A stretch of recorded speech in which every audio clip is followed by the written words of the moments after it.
Lecture 21 का part 2 है। 15 number question. ये 3/3 में दिया हुआ है, तो 3/3 का थोड़ा सा लॉन्ग होता है। प्रोसेस सेम लेकर चलिएगा, एकदम सॉल्व होगा, न सॉल्व होने का सवाल ही नहीं है। क्या करेंगे? Solution given that late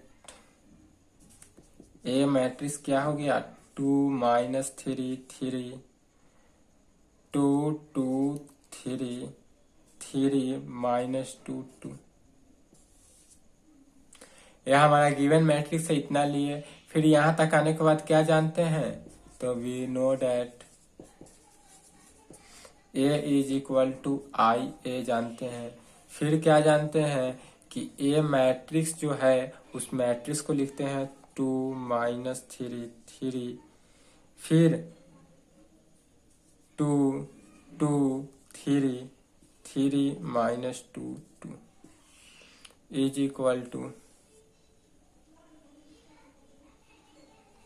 identity matrix इसमें 2/2 या 4/4, तो 3/3। चूंकि मैट्रिक्स जो दिया हुआ है गिवन मैट्रिक्स वह 3/3 में है, इसलिए आइडेंटिटी मैट्रिक्स को क्या लेना है? 3/3 में इनटू ए मैट्रिक्स जो कहते हैं। इतना तक काम तो हम पूरा प्रत्येक क्वेश्चन में पिछले ही क्लास से करते आ रहे हैं। 14 क्वेश्चन में यही काम हुआ है। सेम यहाँ तक है। इसके आगे अब रूल फिर चेंज, रूल वही लेकर चलना है। इसको क्या लाना है? 1 लाना है। इसको दोनों को 0 ला देना है। तो इसको 1 कैसे लाए? तो फिर इसमें भी वही काम, C1 चेंज। यदि हम C1 को चेंज कर दे और C1 में C2 जोड़ेंगे तो क्या होगा? -1 आ जाएगा। तो फिर एक स्टेप आगे जाना होगा। इसलिए यदि हम काम करें कि C3 - C1, यदि हम C3 में से C1 को घटा दे तो 3 - 2 1 हो जाएगा। एंड एक ही स्टेप अगर लेकर चलेंगे तो बहुत लंबा क्वेश्चन होगा, इसलिए इस 3/3 मैट्रिक्स में 2 स्टेप लेकर चला जाएगा। 3/3 में आप 4/4 में 3 स्टेप लेकर चल सकते हैं। जितना बाई जितना मैट्रिक्स हो उससे एक स्टेप कम लेकर चलते हैं। जैसे 2/2 मैट्रिक्स था तो एक ही स्टेप लेकर चलते थे। 3/3 मैट्रिक्स है तो इसमें 2 स्टेप लेकर चलेंगे तो जल्दी क्वेश्चन सॉल्व हो जाएगा। तो पहले तो C1 चेंज करके 1 ला दिए। अब हम यहाँ पर क्या करेंगे? एंड फिर C2 को भी चेंज कर रहे हैं, तो कैसे? C2 में C3 को जोड़ देंगे। अगर C2 और C3 को जोड़ देंगे तो यह वैल्यू हमको क्या आ जाएगा? 0 आ जाएगा। तो अब क्या करेंगे?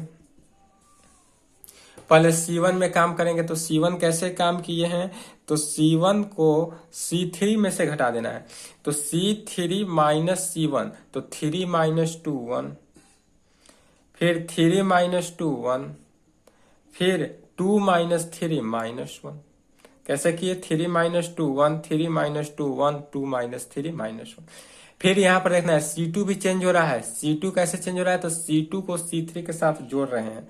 तो C2 C3 जोड़ेंगे तो 0, फिर इसको जोड़ेंगे 2 3 5, फिर इसको जोड़ेंगे तो 0, और C3 में नो चेंजिंग, तो C3 जो है त्यों उतार देंगे 3 3 2 इज इक्वल टू। फिर राइट हैंड साइड में भी सेम क्वांटिटी, जैसे C1 चेंज होगा कैसे? तो C3 - C1 0 - 1 -1 0 - 0 0 1 - 0 1।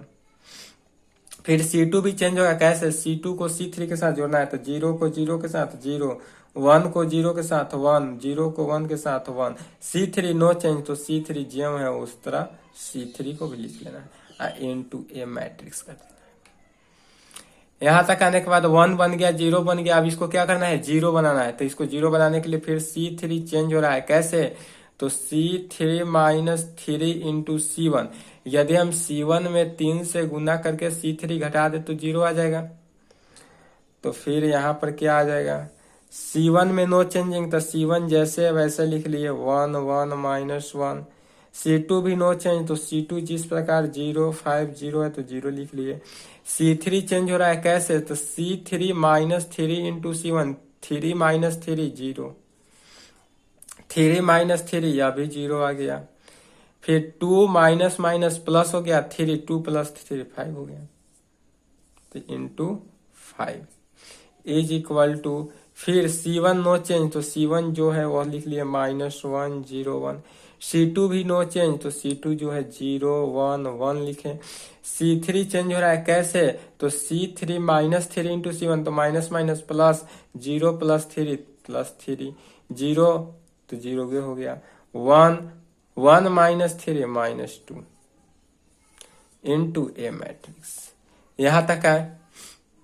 इसके आगे आने के बाद अब क्या करना है, यह रो बन गया, R1 हमारा बन गया। अब R2 बनाने के लिए पहले 0 बनाएंगे या 1, पहले क्या करना है 0 नहीं 1 बनाना है।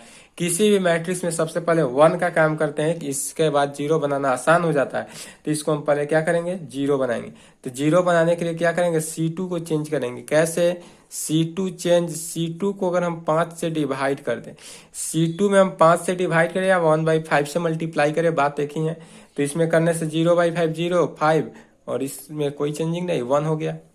तो पहले यहां तक लिख ले, इसके बाद हम क्या करेंगे ऊपर से मिटाएंगे अब, क्योंकि ये क्वेश्चन लंबा होता है, एक बार में नहीं सॉल्व होता है। और सेम उसी प्रकार से आप बढ़ते जाइएगा जिस प्रकार से अपने आप आंसर आते जाएगा, ठीक है। तो यहां तक आने के बाद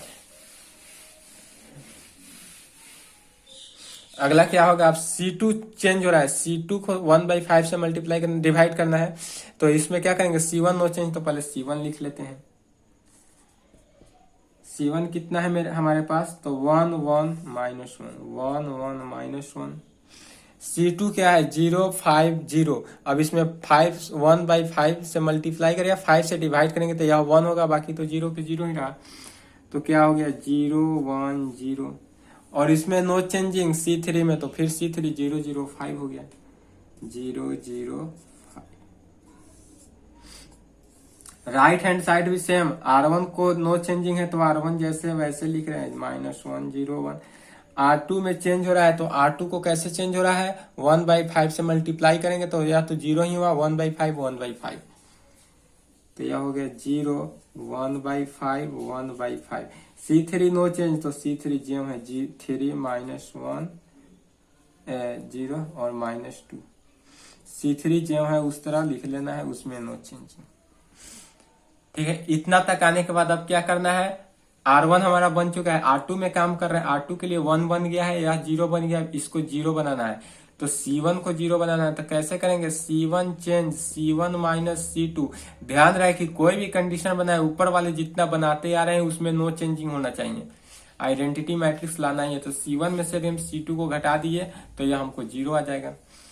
तब रिजल्टेंट मैट्रिक्स क्या आएगा, C1 चेंज हो रहा है 1 माइनस 0 1 1 माइनस 1 0 -1 माइनस 0 -1। C2 में नो चेंजिंग तो 0 1 0। C3 में no changing 0 0 5 is equal to, फिर इसमें क्या करना है C1 चेंज हो रहा है C1 माइनस C2 -1 माइनस 0 -1 0 -1/5 तो -1/5 हो जाएगा -1/5। फिर 1 -1/5 1 -1/5 कितना हो गया 5 -1 4/5, तो इसको कहेंगे 4/5।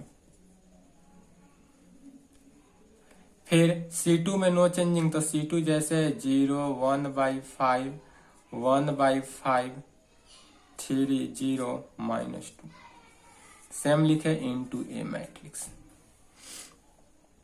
यहां तक आए। अब हमारा यहाँ पर क्या बन गया, R1 भी बन चुका है, R2 भी बन चुका है। अब R3 बनाने के लिए क्या बनाएंगे, सबसे पहले यूनिटी ही बनाना है, 1 ही बनाना है। तो 1 बनाने के लिए सबसे पहले क्या करेंगे, तो अगर हम C3 चेंज कर दे और C3 में 1/5 से मल्टीप्लाई कर दे तो 0 0 ऊपर में भी कोई चेंजिंग नहीं, तो हमारे पास क्या रिजल्ट आता है 1 0 -1 तो रहेगा ही 0 1 0।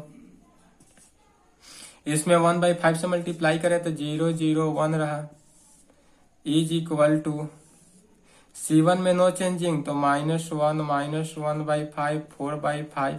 C2 नो चेंजिंग तो 0 1/5 1/5। C3 में क्या करना है 5 से डिवाइड करना है, तो 3 है तो 3/5 0 है तो 0 और -2 है तो -2/5 इनटू ए मैट्रिक्स आया, इनटू ए मैट्रिक्स आया। अब यहां तक आने के बाद क्या करना है, अब इसको 0 बनाना है, C1 को C1 चेंज। अब ऐसा करना है कि जो बनाए हैं ऊपर उसमें कोई चेंजिंग नहीं, तो C1 change C1 plus C3। अगर C1 को C3 के साथ जोड़ दे तो कोई चेंजिंग नहीं होगा और हमारा रिजल्टेंट आइडेंटिटी मैट्रिक्स आ जाएगा लेफ्ट में। इसमें 1 C1 0 0 0 -1 + 1 0, C2 नो चेंज तो 0 1 0, C3 no change 0 0 1 is equal to, फिर C1 चेंज हो रहा है कैसे, तो C1 को C3 के साथ ऐड करते हैं तो -1 को अगर हम 3/5 के साथ करेंगे तो -5 + 3/5 -2/5, तो यहाँ पर हो जाएगा हमारा -2/5। फिर -1/5 को 0 के साथ किए ऐड तो -1/5। फिर 4/5 को यदि हम -2/5 के साथ किए तो कितना हो जाएगा, +2/5। फिर C2 में नो चेंजिंग तो C2 जो है 0 1/5 1/5 उतर जाएगा। C3 नो चेंज 3/5 0 -2/5 ही रहा, नो चेंजिंग मैट्रिक्स इनटू ए मैट्रिक्स। फिर यहाँ पर लेफ्ट में क्या आ गया, आइडेंटिटी मैट्रिक्स। आइडेंटिटी मैट्रिक्स जहां है वहां कहेंगे but we know that I is equal to A inverse into A matrix, इसलिए ए इनवर्स क्या आ गया हमारे पास रिजल्टेंट, तो ए इनवर्स यह जो आया -2/5 0 3/5 -1/5 1/5 0 2/5 1/5 -2/5, यह हमारा ए इनवर्स से ही आंसर है। तो अगला 15 नंबर का लिख लेंगे यहां से। फिर तो इस प्रकार से 15 नंबर बन गया। 3 क्वेश्चन है जो नेक्स्ट क्लास में चलेगा और सॉल्व हो जाएगा। ठीक है, आज के लिए इतना ही। इतना तक आप अच्छे तरीके से प्रैक्टिस कर ले। 3/3 मैट्रिक्स में भी कुछ नहीं करना है, सेम प्रोसेस के साथ लेकर चलना है। और 3/3 मैट्रिक्स हो 4/4 मैट्रिक्स हो कितना भी हो आंसर आ ही जाएगा। ठीक है, आज के लिए इतना ही। ओके।